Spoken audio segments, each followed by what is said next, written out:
전하, 오늘도 비는 내리지 않았사옵니다. 제사를 맡은 신하의 목소리가 낮게 떨렸습니다. 가뭄이 3년째 이어지던 조선. 임금은 비를 비는 제사를 올리고 또 올렸지만 하늘은 끝내 비 한 방울 내려주지 않았지요. 노는 갈라지고 우물은 바닥을 드러냈습니다.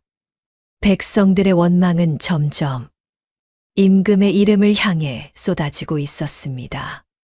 그날 밤, 임금은 식어버린 수라상 앞에 오래 앉아 있었습니다. 하늘이 노한 것인가? 잠시 뒤, 임금은 더 낮은 목소리로 중얼거렸지요. 아니면 과인이 백성의 울음을 듣지 못한 것인가? 그리고 며칠 뒤였습니다. 가뭄에 바싹 마른 어느 마을의 주막 앞에 낡은 도포를 입은 선비 하나와 허름한 행색의 사내 둘이 조용히 모습을 드러냈습니다. 마을 사람들만은 알지 못했습니다. 그날 자신들이 내뱉은 원망이 바로 누구의 귀에 닿고 있었는지를 말입니다. 나린 야담을 찾아주셔서 감사합니다. 구독과 좋아요는 큰 힘이 됩니다. 야담 시작해볼게요. 도성에서 한참 떨어진 그 마을은 멀리서 보아도 말라 보였습니다. 길가의 버드나무는 잎을 반쯤 말아 올렸고 작은 냇물은 돌 사이에 검은 자국만 남긴 채 사라져 있었지요. 마른 흙길을 밟을 때마다 먼지가 낮게 일었습니다. 선비와 함께 걷던 젊은 사내가 목을 가다듬었습니다. 침조차 넉넉지 않은지 그 소리는 짧고 거칠게 끊겼습니다. 선비는 아무 말 없이 걸었습니다. 고개 하나를 넘자 작은 마을이 보였습니다. 예전 같으면 논두렁 사이로 물소리가 나고 아이들이 개울가에서 발을 담그고 놀았을 곳이었지요. 하지만 지금 그 마을은 너무 조용했습니다. 초가집 지붕은 색이 바랬고 마당마다 항아리는 뚜껑이 덮인 채 그늘 속에 숨어 있었습니다. 사람들은 문을 열어두고도 서로의 집을 들여다보지 않았습니다. 누가 물을 숨겼는지, 누가 곡식을 감췄는지 서로 의심하는 눈빛만 오갔지요. 마을 어귀의 장승도 금이 가 있었습니다. 웃는 입 모양마저 말라붙은 듯 했습니다. 동행한 사내가 조심스럽게 말했습니다. 나리, 이 고을은 다른 곳보다 더 심한 듯합니다. 선비는 마을 안쪽을 바라보았습니다. 심한 곳을 보려고 온 것이네. 그 말에 사내는 입을 다물었습니다. 마을 한가운데로 들어서니 작은 주막 하나가 보였습니다. 문은 반쯤 열려 있었고 처마 끝에는 오래된 박 하나가 비틀어진 채 매달려 있었습니다. 주막 안에서는 낮은 말소리가 새어 나왔습니다. 배고픈 사람들의 말은 높지 않았습니다. 목마른 사람들의 원망은 오히려 낮게 깔리는 법이지요. 선비는 문 앞에 섰습니다. 동행한 사내 하나가 먼저 들어가려 하자 선비가 낮게 말했습니다. 기다리게. 사내가 멈추었습니다. 선비는 문 안쪽에서 흘러나오는 마른 목소리들을 잠시 들었습니다. 사람의 속말은 문 밖에서 들을 때 더 참된 법이네. 그렇게 선비는 주막 안으로 들어갔습니다. 주막 안에는 서너 사람이 앉아 있었습니다. 모두 말라 보였지요.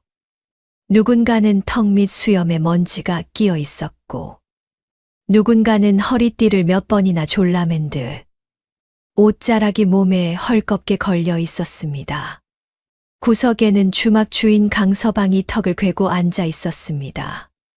50은 넘어 보이는 사내. 눈매는 날카롭고 말할 때마다 입술 끝이 빗두름하게 올라갔지요. 강서방은 손님이 들어온 것을 보고도 벌떡 일어나지 않았습니다. 그저 선비 일행을 위아래로 훑어보더니 마른 목소리로 길손이냐고 물었습니다. 선비는 조용히 고개를 숙였습니다. 먼 길을 지나니 무엇이든 요기할 것이 있느냐는 말이었습니다. 강서방은 헛웃음을 흘리더니 안쪽으로 들어갔습니다. 잠시 뒤 낡은 나무 상 하나가 나왔습니다.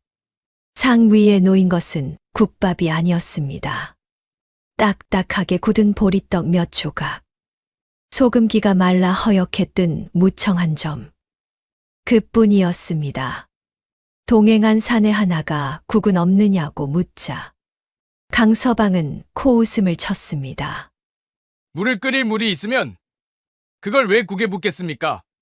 주막 안에 앉아있던 사내 하나가 낮게 웃었습니다. 웃음이라기보다 마른 기침에 가까운 소리였지요. 선비는 말없이 상 앞에 앉았습니다. 보리떡은 손가락으로 눌러도 잘 부서지지 않았습니다. 돌처럼 굳은 떡. 그때 안쪽에 있던 마을 사내 하나가 중얼거렸습니다. 기우제라더니 비는 어디 있느냐는 말이었습니다. 다른 사람이 그 말을 받았습니다.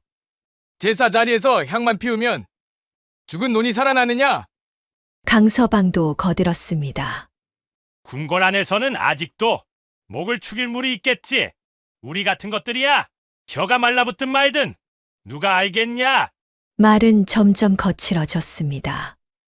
누군가 상을 손가락으로 두드렸습니다. 딱, 딱.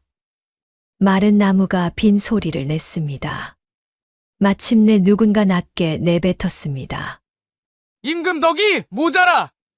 하늘이 다친 게야! 그 말이 떨어지는 순간 선비 곁에 젊은 사내가 벌떡 일어나려 했습니다. 허리춤에 숨겨둔 칼집이 나무상 모서리에 툭 부딪혔습니다. 그러나 그 사내가 미처 몸을 펴기도 전에 선비의 목소리가 낮게 떨어졌습니다. 앉게. 젊은 사내는 이를 악물었습니다. 저 말을 그냥 넘길 수 없다는 듯 낮은 숨을 삼켰지요. 선비는 자기 앞에 보리떡을 바라보았습니다. 물기 하나 없이 갈라진 떡. 그는 손끝으로 떡의 금간자리를 천천히 쓸었습니다. 그리고 조용히 말했습니다. 목이 탄 백성의 원망을 죄라 하면 이 나라의 죄인 아닌 백성이 어디 있겠는가? 젊은 사내는 더 말하지 못했습니다. 선비는 다시 말했습니다. 굶주린 입에서 나온 말은 칼보다 거칠 때가 있다. 허나 그것을 베어낸다고 배가 부르지는 않네. 강서방은 낯선 선비가 무슨 점잖은 소리를 한다는 듯 코웃음을 쳤습니다. 덜 굶어본 사람은 말도 곱게 한다는 투였지요. 선비는 강서방을 한참 바라보다가 굳은 보리떡 한 조각을 입에 넣었습니다. 바스러지는 소리가 작게 났습니다. 마른 음식이 목 안쪽에 걸려 선비는 잠시 말을 멈추었습니다. 동행한 사내가 물을 찾으려 했지만 그 손도 곧 멈췄습니다. 이 주막에는 내어줄 물이 없었습니다. 선비는 억지로 떡을 삼켰습니다. 목을 타고 내려가는 것이 음식인지 백성의 원망인지 알 수 없었습니다. 바로 그때였습니다. 주막 문턱 바깥에서 아주 작은 목소리가 들려왔습니다. 그 목소리는 바람보다 가늘었습니다. 떡 부스럭이라도 조금만 주실 수 있을까요? 주막 안의 말소리가 뚝 끊겼습니다. 문턱 바깥에 서 있는 것은 어린 여자아이 하나였습니다. 나이는 8이나 9쯤 되었을까요? 머리는 먼지에 엉켜 있었고 해진 치마 끝에는 마른 흙이 덕지덕지 묻어 있었습니다. 갈라진 입술에는 피딱지가 앉아 있었고 목소리는 모래를 삼킨 것처럼 쉬어 있었지요. 아이는 밥을 달라 하지 않았습니다. 국을 달라 하지도 않았습니다. 그저 떡 부스럭이라도 달라고 했습니다.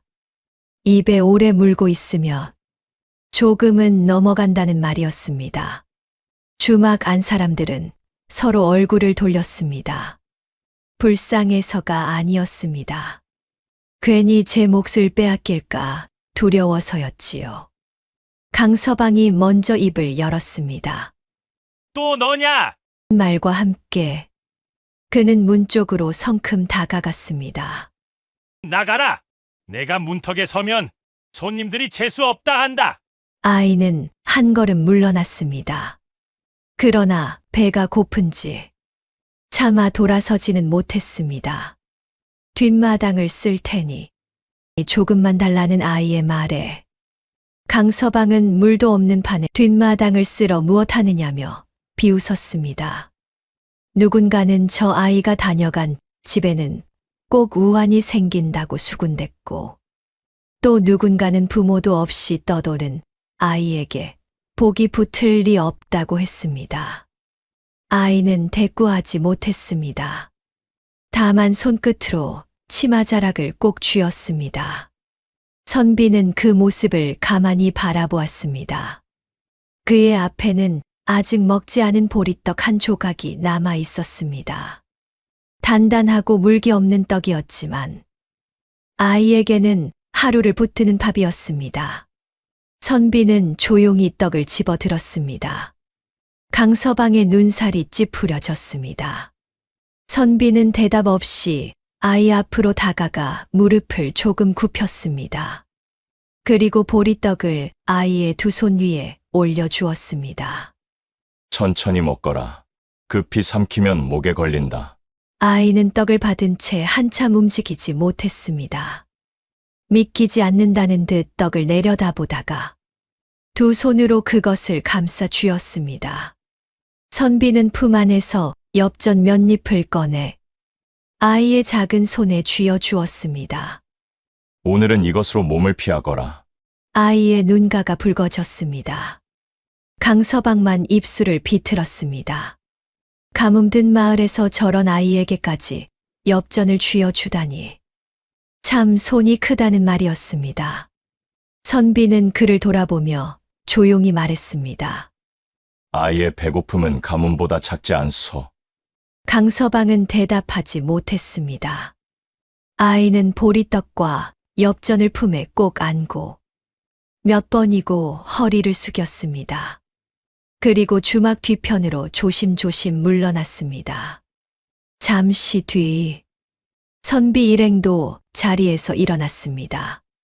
강서방은 품삯을 받듯 손을 내밀었습니다.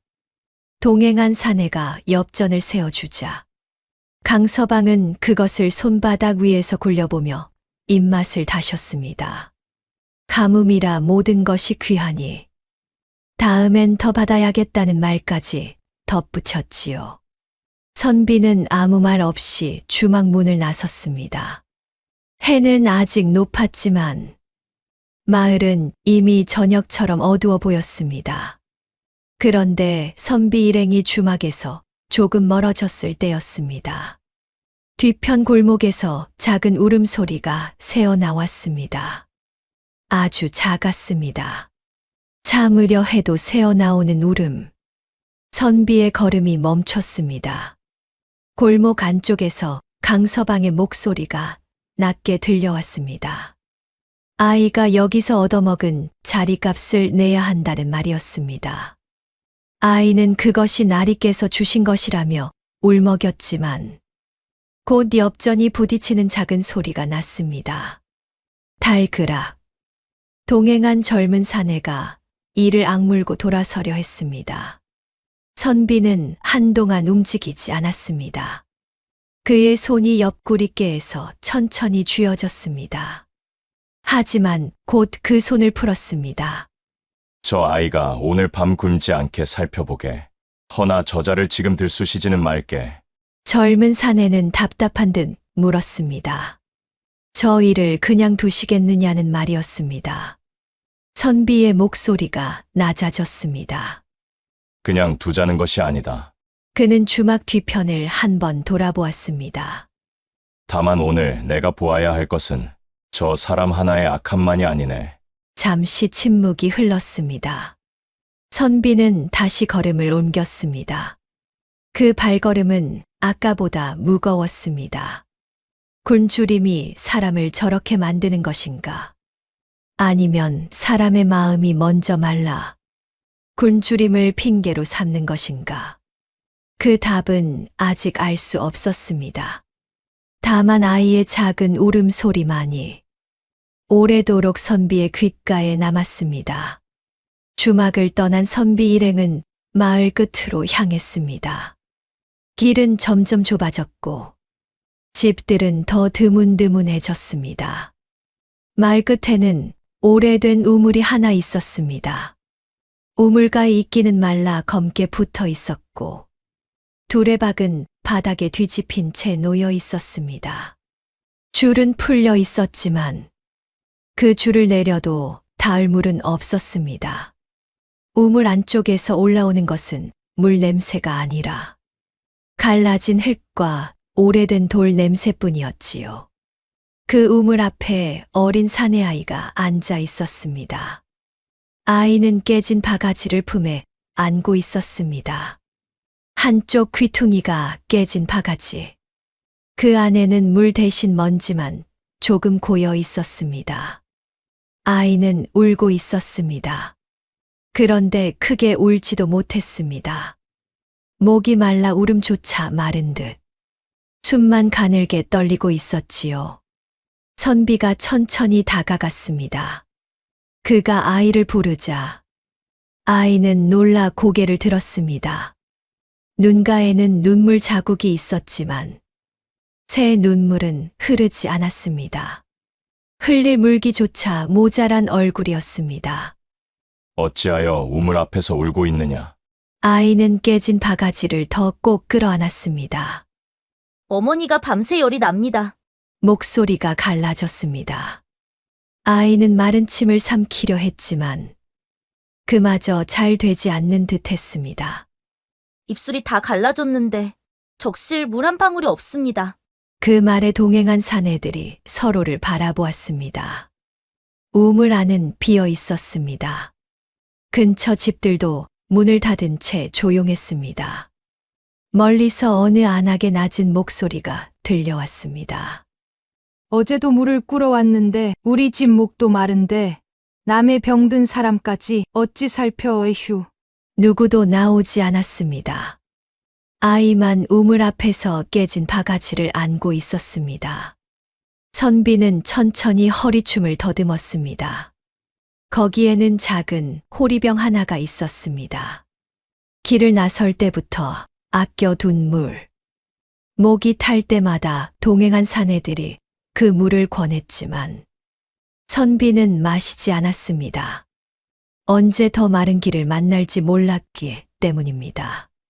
선비가 호리병을 꺼내자 젊은 사내가 다급히 낮은 목소리로 말렸습니다.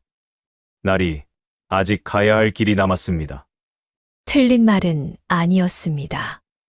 마을 밖 산길은 길었고 우물은 말라 있었습니다. 그들에게도 물은 그 호리병 하나뿐이었습니다. 선비는 호리병을 내려다보았습니다. 작은 병 안에서 물이 아주 조금 흔들리는 소리가 났습니다. 찰랑. 가뭄든 마을에서는 그 소리조차 귀한 것이었습니다. 아이는 그 소리를 듣고도 손을 내밀지 못했습니다. 그저 눈으로만 호리병을 바라보았습니다. 선비는 아이 앞에 몸을 낮추었습니다. 그리고 호리병을 아이의 손에 쥐어 주었습니다. 가져가거라. 아이는 놀라 고개를 저었습니다. 자기는 갚을 것이 없다는 말이었습니다. 선비는 조용히 말했습니다. 물은 갚으라고 주는 것이 아니다. 아이는 호리병을 받아 들고도 움직이지 못했습니다.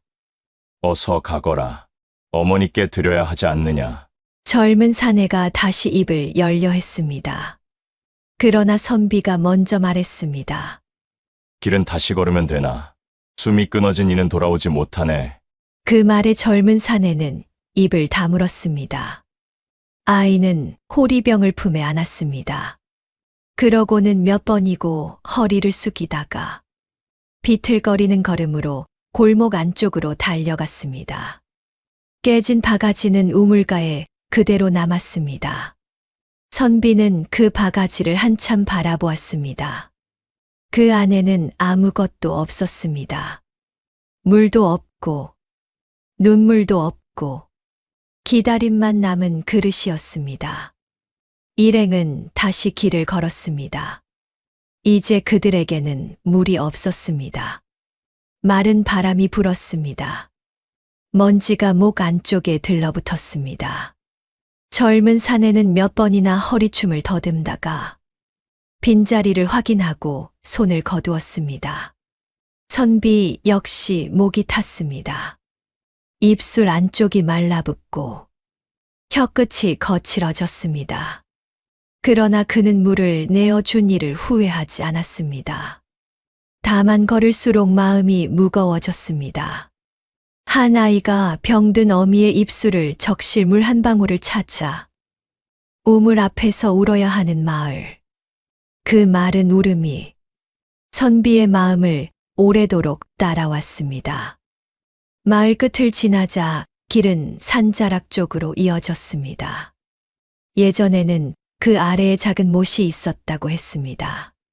비가 넉넉하던 해에는 아이들이 물가에서 손을 씻고 나그네들이 말에게 물을 먹이던 곳이라 하였지요.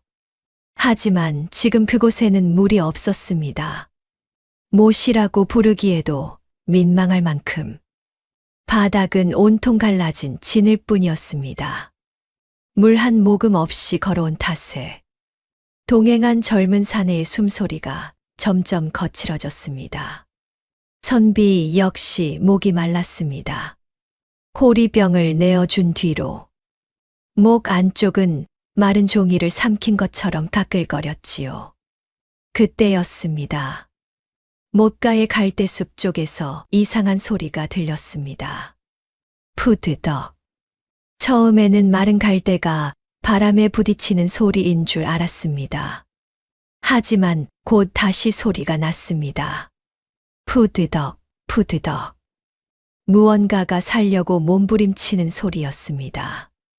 선비가 갈대를 헤치자 그 안쪽에 흰 학 한 마리가 있었습니다. 학은 쇠 덫에 걸려 있었습니다. 가느다란 다리 하나가 쇠고리에 물려 있었고 그 주변에는 말라붙은 피가 검붉게 엉겨 있었습니다. 날개는 먼지를 뒤집었어 희다기보다 회색에 가까웠고 부리는 바짝 말라 있었지요. 학은 사람의 기척을 느끼자 다시 몸을 퍼덕였습니다. 하지만 덫은 풀리지 않았습니다. 마른 진을 위에 피 묻은 발자국만 더 남았습니다. 그때 못가 반대편에서 마른 나뭇가지를 줍던 마을 사내 하나가 다가왔습니다. 그는 학을 보자 입맛부터 다셨습니다. 저걸 잡아 끓이면 하루는 버티겠다는 말이었습니다.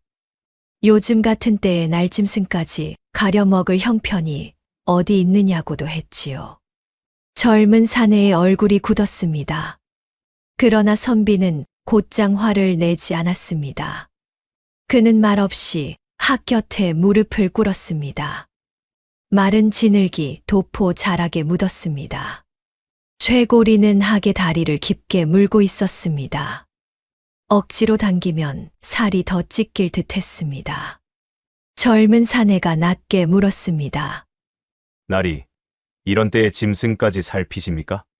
선비는 학의 마른 부리를 바라보았습니다. 그리고 조용히 대답했습니다. 목마른 것이 사람뿐이겠는가? 젊은 사내는 더 말하지 못했습니다. 선비가 덫의 고리를 누르자 쇠가 삐걱거리는 소리를 냈습니다. 한 번에 풀리지 않았습니다. 젊은 사내가 얼른 손을 보탰습니다. 두 사람이 함께 고리를 벌리자 마침내 학의 다리가 빠져나왔습니다. 학은 곧장 날지 못했습니다. 피가 굳은 다리를 접은 채 그 자리에서 몸을 낮게 떨 뿐이었습니다. 선비는 자기 속적삼 자락을 찢었습니다. 그는 찢은 천으로 학의 다리를 조심스레 감았습니다. 물이 없으니 씻어줄 수 없었습니다. 다만 피가 더 흐르지 않게, 너무 세지도 너무 헐겁지도 않게 묶어 주었습니다. 선비가 손을 떼자 학은 한쪽 다리를 어색하게 딛고 마른 갈대 사이로 비틀비틀 물러났습니다. 마을 사내는 못마땅한 듯 중얼거렸습니다. 새 한 마리 살린다고 하늘이 비를 내려주겠습니까? 선비가 그를 바라보았습니다. 그의 목소리는 조용했습니다. 하늘은 몰라도 사람 마음은 그런 데서 마르기 시작하는 법이오. 사내는 무슨 말인지 모르겠다는 듯 입을 비틀었습니다. 선비는 더 말하지 않았습니다. 그는 자리에서 일어났습니다. 도포 자락에는 마른 진흙이 묻어 있었고 속적삼은 한쪽이 찢겨 있었습니다. 뒤에서는 마른 갈대가 바람에 부딪히는 소리만 들렸습니다. 사각, 사각. 그 소리는 비를 잊은 땅이 내는 오래된 한숨 같았습니다. 해가 서쪽으로 기울기 시작했습니다. 마른 산길은 낮보다 더 적막했습니다. 숲에는 새소리가 드물었고 바람이 지나가도 잎이 흔들리는 소리보다 마른 가지가 부딪히는 소리가 먼저 들렸습니다. 딱, 딱. 선비 일행은 말없이 걸었습니다. 젊은 사내는 몇 번이나 선비의 안색을 살폈습니다. 선비의 입술은 말라 있었고 걸음도 처음보다 조금 느려져 있었습니다. 그러나 선비는 쉬자는 말을 하지 않았습니다. 그의 귀에는 아직도 여러 소리가 남아 있었습니다. 주막 안에서 임금을 욕하던 낮은 목소리, 떡 부스러기를 구하던 아이의 쉰 목소리, 엽전이 빼앗기며 울리던 달그락 소리, 호리병 속 마지막 물이 흔들리던 소리, 쇠 덫에 걸린 학의 날개가 마른 진흙을 치던 소리, 모두 가뭄의 소리였습니다. 물이 없어서 생긴 소리였고 사람 마음이 말라서 생긴 소리였습니다. 산길이 굽어지는 곳에 이르렀을 때였습니다. 앞쪽 바위 곁에 노인 하나가 앉아 있었습니다. 초라한 행색이었습니다. 낡은 베옷은 먼지에 젖어 있었고 손에는 마른 지팡이 하나가 들려 있었습니다. 노인은 그늘도 거의 없는 바위 곁에 앉아 있었는데 이상하리만치 허둥대지 않았습니다. 마치 오래전부터 그 자리에 앉아 누군가를 기다린 사람 같았습니다. 젊은 사내가 조심스레 앞을 막아섰습니다. 길이 좁으니 비켜달라는 뜻이었습니다. 노인은 천천히 고개를 들었습니다. 그 얼굴은 주름이 깊었고 눈은 흐린 듯 맑은 듯 했습니다. 나그네 양반. 그 말은 젊은 사내가 아니라 선비를 향하고 있었습니다. 선비가 걸음을 멈추었습니다. 노인은 선비만 바라보며 물었습니다. 오늘 이 마을을 보셨겠지요? 젊은 사내의 눈썹이 꿈틀했습니다. 그러나 노인은 그를 보지 않았습니다. 오직 선비만 바라보고 있었습니다. 노인의 지팡이 끝이 마른 흙 위를 천천히 긁었습니다. 사각. 갈라진 흙이 힘없이 부서졌습니다. 노인이 낮게 말했습니다. 마른 주막도 보셨을 것이고 지팡이 끝이 다시 흙을 긁었습니다. 사각. 마른 우물도 보셨을 것이며 흙가루가 바람에 조금 흩어졌습니다.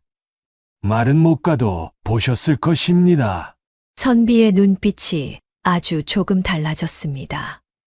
동행한 사내 둘도 서로를 바라보았습니다. 노인은 길게 말하지 않았습니다. 다만 그날 선비가 본 일을 하나씩 짚었습니다.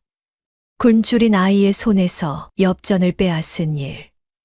병든 이를 외면한 이웃들. 피 흘리는 생명을 고깃거리로만 보던 마음. 말은 길지 않았습니다. 하지만 한마디 한마디가 선비의 가슴에 남아있던 소리를 다시 건드렸습니다. 젊은 사내가 한 걸음 앞으로 나섰습니다. 그 일을 얻지 않으냐고 묻고 싶은 얼굴이었습니다. 산길이 조용해졌습니다. 노인이 낮게 물었습니다. 그대가 만일 이 나라의 임금이라면 오늘 본 허물을 누구에게 먼저 묻겠습니까? 젊은 사내가 숨을 삼켰습니다. 중년 사내의 손도 허리춤 가까이에서 멈추었습니다. 그러나 선비는 움직이지 않았습니다. 노인의 물음은 단순한 시비가 아니었습니다. 마른 주막에서부터 말라붙은 못가까지 그날 자신이 보고 들은 모든 것이 그 질문 하나로 모이고 있었습니다. 이 마을의 죄는 누구에게 물어야 하는가? 굶주린 사람에게인가? 목마른 사람에게인가?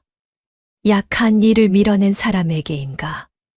아니면 그 모든 목마름을 너무 늦게 들은 누군가에게인가? 선비는 한동안 대답하지 못했습니다. 산길 위에는 바람도 잠시 멎은 듯 했습니다. 노인은 다시 묻지 않았습니다. 그저 기다렸습니다. 선비는 고개를 조금 숙인 채 오늘 하루 자신이 본 것들을 되짚었습니다. 마침내 선비가 입을 열었습니다. 백성에게 허물이 없다고는 못하겠습니다. 그 목소리는 낮았습니다. 하지만 산길 위에 또렷이 내려앉았습니다. 아이 손에 엽전을 빼앗은 자도 허물이 있고 병든 이를 외면한 이웃도 허물이 있으며 살기 위해 다른 생명을 고깃거리로만 본 마음도 허물이 있습니다. 젊은 사내가 조용히 고개를 들었습니다. 선비는 말을 이었습니다. 허나 굶주림이 사람의 입을 거칠게 만들고 목마름이 사람의 마음을 사납게 만든다면 그는 잠시 말을 멈추었습니다. 마른 공기가 목 안쪽을 스쳤습니다. 그 굶주림과 목마름을 먼저 살피지 못한 임금의 책임이 더 크겠지요? 노인의 눈이 가늘게 흔들렸습니다. 선비는 한 걸음 앞으로 나섰습니다. 내가 그 임금이라면 백성의 원망부터 벌하지 않겠습니다. 그 말에 젊은 사내의 손이 미세하게 떨렸습니다. 선비는 노인을 똑바로 바라보았습니다. 먼저 내 덕이 모자랐음을 물을 것입니다. 산길이 더 조용해졌습니다. 선비의 목소리는 더 낮아졌습니다. 나라가 이토록 메말랐다면 하늘은 저 백성보다 나를 먼저 꾸짖어야 합니다. 그 말이 끝난 뒤에도 노인은 오래도록 아무 말이 없었습니다. 마른 흙길 위에 침묵이 내려앉았습니다. 그때였습니다. 노인이 천천히 웃었습니다. 비웃음이 아니었습니다. 오래 기다린 대답을 들은 사람의 아주 깊고 조용한 웃음이었지요. 노인은 마른 지팡이를 들어 갈라진 흙 위에 세웠습니다. 툭. 작은 소리였습니다. 평범한 지팡이가 마른 흙을 두드린 소리였을 뿐입니다. 그런데 이상하게도 산 전체가 그 소리를 들은 듯 했습니다. 마른 가지가 부딪히던 소리도 멎고 먼지 낀 바람도 잠시 숨을 죽인 듯 했습니다. 노인은 지팡이를 짚은 채 말했습니다. 그 대답을 듣고자 하였사옵니다. 젊은 사내의 얼굴이 굳었습니다. 중년 사내도 노인을 똑바로 바라보았습니다. 노인은 천천히 고개를 숙였습니다. 그리고 분명히 말했습니다. 전하, 그 한마디에 산길 위의 공기가 달라졌습니다. 신하 둘은 서로를 스치듯 바라보았습니다. 그들은 이미 알고 있었습니다. 낡은 도포를 입은 저 선비가 누구인지. 하지만 지금 길 위에 초라한 노인이 그 숨긴 이름을 꿰뚫어 보았습니다. 젊은 신하는 한 걸음 물러섰고 중년 신하도 더는 나그네 행세를 이어갈 수 없다는 듯 조용히 고개를 숙였습니다. 임금은 노인을 바라보았습니다. 그의 옷차림은 여전히 선비의 것이었지만 눈빛만은 더 이상 길손의 것이 아니었습니다.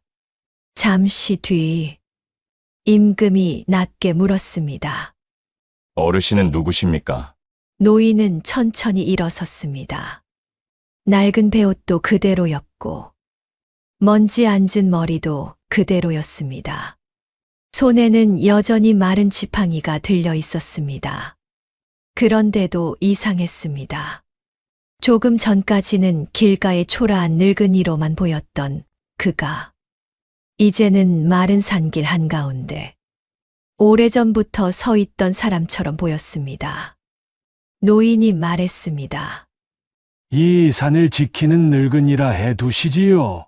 그 말은 크지 않았습니다. 그러나 산길의 돌과 바람이 그 말을 함께 들은 듯 했습니다.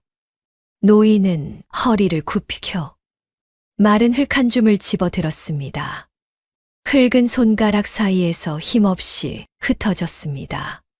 하늘이 기다린 것은 제사 자리의 향이 아니었습니다. 임금은 말없이 들었습니다.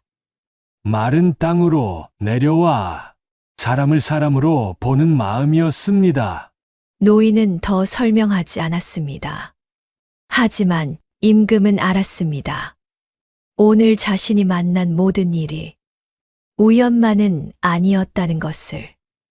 임금은 고개를 숙였습니다. 내가 한 일이 크다 말하지 마십시오. 그 목소리에는 기쁨보다 부끄러움이 깊었습니다. 나는 너무 늦게 보았습니다. 그때였습니다. 먼 하늘에서 아주 작은 소리가 났습니다. 툭.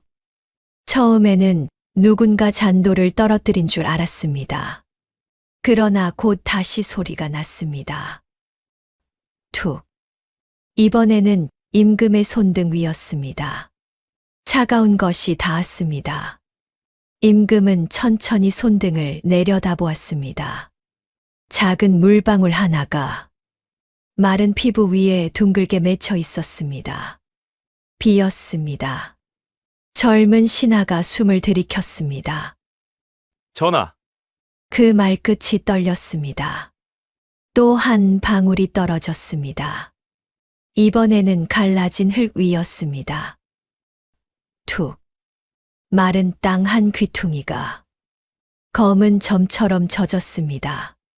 흙은 그 작은 물방울을 오래 기다렸다는 듯이 빨아들였습니다. 이어 두 방울, 세 방울. 마른 풀잎 끝이 떨렸고 먼지가 낮게 가라앉기 시작했습니다. 오랫동안 닫혀있던 하늘이 조심스럽게 입을 여는 소리였습니다. 임금은 하늘을 올려다보았습니다. 눈앞이 흐려졌습니다. 제사 자리에서도 흘리지 않았던 눈물이 그제야 턱 끝으로 떨어졌습니다. 그 눈물은 빗물과 섞여 낡은 도포 자락 위로 조용히 스며들었습니다. 비는 조금씩 굵어졌습니다. 아직 폭우는 아니었습니다. 그러나 마른 산길은 이미 달라지고 있었습니다. 흙빛이 조금씩 짙어졌고 말라있던 풀잎들이 고개를 떨었습니다. 바위 위의 먼지는 빗물에 눌려 천천히 가라앉았습니다. 임금은 노인을 바라보았습니다. 빗방울은 노인의 흰 수염 끝에도 맺혔고 낡은 베옷의 어깨에도 조용히 스며들었습니다. 화려한 빛이 난 것은 아니었습니다. 하늘이 갈라진 것도 아니었습니다. 그런데도 그 순간 노인은 더 이상 길가의 초라한 늙은이처럼 보이지 않았습니다. 젖은 바위와 마른 나무, 해질녘 산빛과 빗결이 모두 그를 중심으로 잠시 멈춘 듯 했습니다. 노인의 등 뒤로 보이는 산의 능선이 마치 그의 어깨와 겹쳐 선 것처럼 보였습니다. 노인이 조용히 말했습니다. 이제 보셨으니 잊지 마십시오. 임금은 빗속에서 무릎을 굽혔습니다. 그리고 젖어가는 흙을 손으로 짚었습니다. 아직 딱딱한 흙. 그러나 더 이상 죽은 흙 같지는 않았습니다. 임금은 천천히 일어났습니다. 그리고 수행하던 신하들을 돌아보았습니다. 궁으로 돌아간다. 젊은 신하가 젖은 얼굴을 들었습니다. 비가 막 내리기 시작했으니 잠시 피하시라는 뜻이었습니다. 임금은 고개를 저었습니다. 비를 피하러 나온 길이 아니다. 그의 목소리는 아까보다 단단했습니다. 제사 자리의 향을 더 피울 것이 아니라 마른 나라 곳간을 열어야 할 때다. 신하 둘이 머리를 숙였습니다. 임금은 이어 말했습니다. 가뭄든 고을마다 곡식을 풀라. 백성이 임금을 원망했다 하여 벌하지 말라. 먼저 굶은 자를 먹이고 목마른 자를 살피라. 병든 이를 두고 문을 닫은 집이 있다면 그 문 앞에 관아의 손이 먼저 닿게 하라. 우물이 마른 마을에는 물기를 살피고 곡식이 끊긴 집에는 오늘 밤을 넘길 양식을 보내라. 젊은 신하의 눈가가 붉어졌습니다. 중년 신하는 빗속에서 깊이 고개를 숙였습니다. 그리하겠나이다. 그 대답은 빗소리 속에 낮게 묻혔습니다. 임금은 다시 노인을 바라보았습니다. 노인은 비를 맞으며 그대로 서 있었습니다. 그러나 다음 순간 그 모습은 빗결 너머에서 조금씩 흐려지기 시작했습니다. 젖은 흰 옷은 산안개처럼 번졌고 마른 지팡이를 쥔 실루엣은 잠시 산의 능선과 겹쳐 보였습니다. 노인이 사라진다고 말할 수도 없고 그 자리에 그대로 서 있다고 말할 수도 없는 이상한 순간이었습니다. 임금이 한 걸음 다가섰습니다. 그러나 빗줄기가 스친 뒤 그 자리에는 아무도 없었습니다. 바위 곁에 남은 것은 마른 지팡이가 집혔던 자국 하나뿐이었습니다. 그 자국 안으로 빗물이 고였습니다. 작은 무릉덩이였습니다. 임금은 그 무릉덩이를 오래 바라보았습니다. 그 작은 자국 안에 오늘 하루 자신이 보았던 모든 얼굴이 잠겨 있는 듯 했습니다.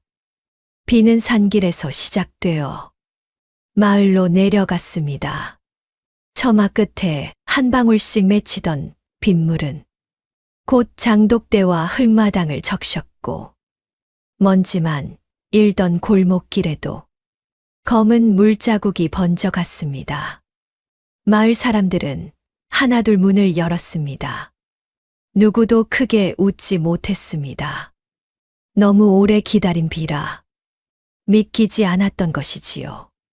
주막 처마 밑에 선 강서방도 젖어가는 보리자루를 붙잡은 채 꼼짝하지 못했습니다. 아이의 엽전을 빼앗던 그 손이 빗물 앞에서 처음으로 떨리고 있었습니다. 주막 뒤편 처마 아래에서는 거지 소녀가 보리떡 조각을 품에 안고 비를 바라보고 있었습니다. 아이는 조심스럽게 손을 내밀었습니다.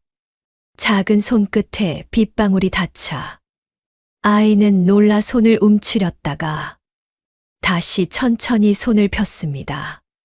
마을 끝 작은 집 안에서는 우물가 아이가 호리병을 품에 안고 있었습니다.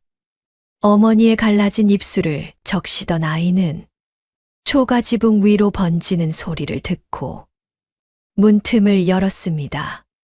비었습니다. 아이는 한동안 아무 말도 하지 못했습니다. 그날 밤, 마을 사람들은 뒤늦게 알았습니다. 땅만 말라 있었던 것이 아니었습니다. 남의 굶주림을 외면하고 병든 이의 문을 지나치던 마음도 오래 말라 있었던 것입니다. 비는 밤새 이어졌습니다. 거세지는 않았으나 갈라진 흙 사이로 스며들고 닫힌 문틈 아래까지 닿는 비였습니다. 그 밤늦게 임금은 젖은 도포 그대로 궁으로 돌아갔습니다. 궁궐문을 지키던 군사들은 그 행색을 보고 놀라 고개를 숙였습니다. 그러나 임금은 옷을 갈아입지 않았습니다. 산길에서 내린 명은 그 밤이 다 가기 전에 조정과 각 고을로 내려갔습니다. 내관들은 등불 아래에서 명을 받아 적었고 파발은 빗속을 뚫고 가뭄 든 고을을 향해 달렸습니다. 임금은 편전 깊숙한 곳에서 창밖의 빗소리를 들었습니다. 비는 궁궐에도 내리고 있었지만 그의 마음은 여전히 마른 주막과 빈 우물 앞에 머물러 있었습니다. 다음 날부터 관아의 곳간 문이 열렸습니다. 굶주린 사람들에게는 곡식이 나뉘었고 병든 집에는 약재와 물이 보내졌습니다. 처음에 백성들은 그 일이 정말 자신들에게 온 것인지 믿지 못했습니다. 그러나 그릇에 담긴 보리와 조를 받아 들고서야 비로소 긴 숨을 내쉬었습니다. 그날의 구휼이 마을을 단숨에 웃게 만든 것은 아니었습니다. 하지만 사람들은 처음으로 서로의 빈 그릇을 외면하지 않았습니다. 거지 소녀에게도 작은 그릇 하나가 건네졌습니다. 관아 사람은 아이 앞에 무릎을 낮추고 말했습니다. 너는 이제 처마 밑에서 자지 않아도 된다. 아이는 그 말을 다 알아듣지 못한 채 그릇만 꼭 끌어안았습니다. 우물가 아이의 집에도 약재와 곡식 그리고 물 한 항아리가 놓였습니다. 아이는 문간에 섰어 그 항아리를 오래 바라보았습니다. 며칠 뒤 말라붙었던 못가에도 작은 물웅덩이가 생겼습니다. 누군가는 그곳에서 긴 학 한 마리를 보았다고 했습니다. 한쪽 다리는 아직 성치 않았지만 학은 더는 덫에 매여 있지 않았다고 했지요. 그 소식은 임금의 귀에도 닿았습니다. 임금은 오래도록 그 산길의 빗소리를 잊지 못했습니다. 밤이 깊은 뒤 그는 궁궐 창가에 홀로 서곤 했습니다. 비가 그친 뜰은 조용했고 젖은 돌길은 희미한 달빛 아래 어둡게 빛났습니다. 그럴 때마다 임금은 바위 곁에 남았던 작은 지팡이 자국을 떠올렸습니다. 그리고 그 안에 고이던 빗물을 생각했습니다. 그날 내린 비는 논밭만 적신 것이 아니었습니다. 오래 말라 있던 사람들의 마음에도 잊고 있던 부끄러움이 천천히 스며들었습니다. 오늘도 이야기를 들어주셔서 감사합니다. 다음 이야기로 찾아뵙겠습니다.